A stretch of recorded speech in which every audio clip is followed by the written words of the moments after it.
various land resources that we have. And it goes back to what I was saying initially, the issue of youths, and we now had the issue of women.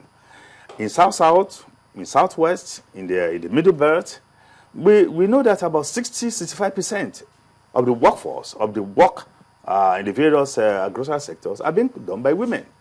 But yet, no specific program that has really been assigned to enhance their level of productivity. And I think that's an area that we need to quickly cover. And when they are talking about the National Assembly not releasing money, all those things, I said, oh, please, I pray them that they should please release money for agriculture and education. Because those are the two key sectors for this country to move forward. So apart from the issue of youth, apart from the issue of the women, we should also think of the issue of this microcredit, which one will continue to emphasize. Because basically, we are rural poor, we are poor in the rural areas, and the various farmers are resource poor. And so it's when they can inject some levels of money in terms of improved inputs, like seeds, like fertilizer, like small-scale implements, that we can really produce and make ourselves self-sufficient and reduce the levels of importation. I'm not saying that we should be completely independent of importation. There are some key commodities that we cannot produce. We don't have the competitive advantage in producing. But those that we have the competitive advantage in producing, that happens to be about 90–95% of what we're importing, we should really target that within the next 1 or 2 years. Now, I know for a certainty that the Minister of Agriculture, Mr. Adeomi Akinshino, has, as much as possible, tried to encourage rice farming. Right. And lately, well, we should be expecting about 100 rice mills to be coming into the country to help support the other equipment that are already on ground for these rice farmers. Now, is this going to be enough, or is this a drop in the ocean? Well, we are moving forward. It's not going to be enough, but let us see how people are even using it.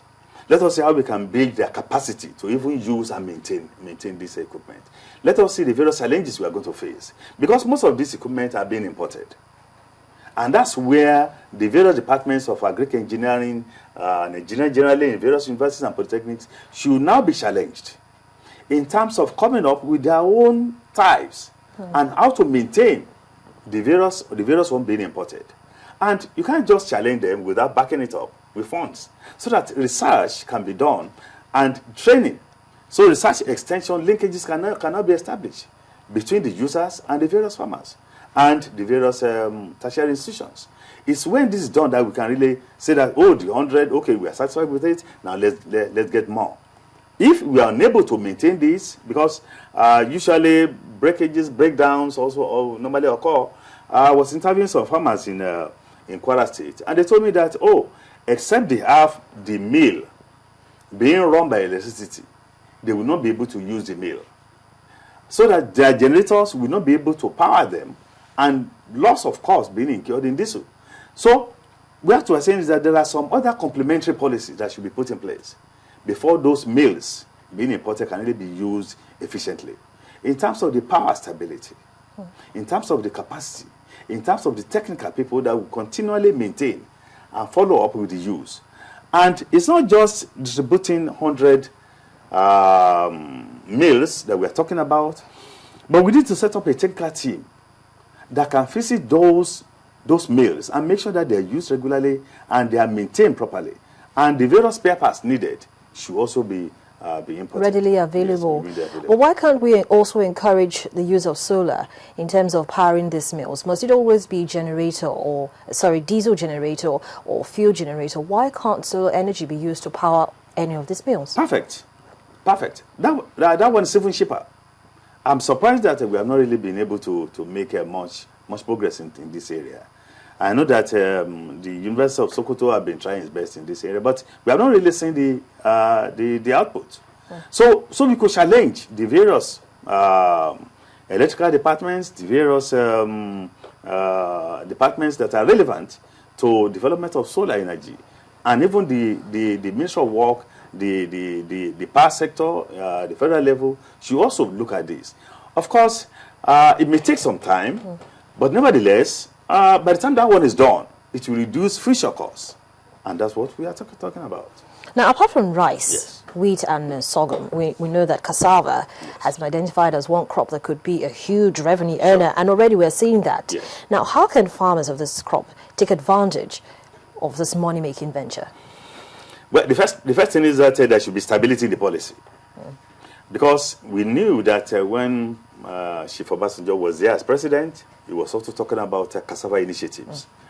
But no sooner that he left, we found out that the cassava had no market. So what we are saying is, if there is stability in policies, which Dr. Akinwumi have been trying to do, then private sector can now key into this and fund the various initiatives. Cassava is a gold crop. It's even far more richer than rice.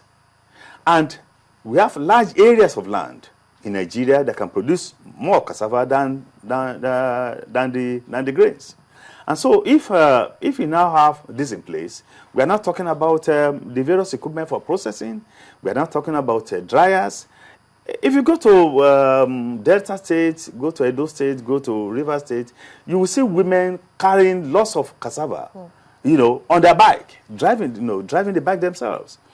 And so, but they don't have sufficient places to transform this cassava into either starch or into flour or into chips or into pellets. And this is an area that can also be accessed and be made available to the various farmers to increase their level of production. Of course, the issue of tomatoes too, of course, Dr. Akinwumi was telling us about some mills that some companies have been encouraged, fake fruit or somewhere else, have been encouraged to go into tomato processing, as well as pineapple. I think if more private sector organizations can do this, we will find out that we are using the various materials we have, and we will minimize the importation. And such costs for importation could then be used for infrastructural development in many parts of this country. So how can the federal government boost production, productivity, and unlock the potentials in the sector to become an agricultural powerhouse, not just for us alone, not just in Africa, but also globally? The first one is that we use our resources efficiently. And what are the resources? We are talking about land. We are talking about the population, particularly when there is a high level of unemployment now. People can really be encouraged to go into agriculture and provide them the necessary resources. That we make sure that the security issue is drastically reduced so that we can vote the money being used for security now for agriculture. And by doing that, more youths that we know that they don't have job now can now be properly engaged into agriculture. And that means we need to give incentives to them. Then, this is where the media, as well as this organization, formerly MAMSA, can now come in terms of sensitizing the people. In terms of, going to agriculture, there are benefits in agriculture. Reorientate the psyche of the people. That is not that because you soil your hand that you're not living well. No. Encourage them in terms of going to agriculture and make sure that the various facilities are there, the incentives are there. If you give some economic incentives, as many people, as many organizations, as many private sector organizations can come into agriculture. That's when we can increase our domestic production. That's when we can satisfy our people in terms of food security. That's when we can then export these food items. I'm happy that some levels of exportation is going on in the area of some flowers, in the area of some vegetables. That can now be further intensified through stability in policies, through incentives, through financing. Because we can't say that it's only the private sector. The government itself needs to assist the private sector to be able to assist the people and to assist the economy. Well, thank you so much, Professor, for speaking with us this morning on the show. I've been talking to an agricultural economist and professor. He's a professor, Bola Okuneye, and we'll be looking at Nigeria's award for poverty reduction, the agricultural sector, and the way forward for the economy. Well, Business Morning will return in just a moment.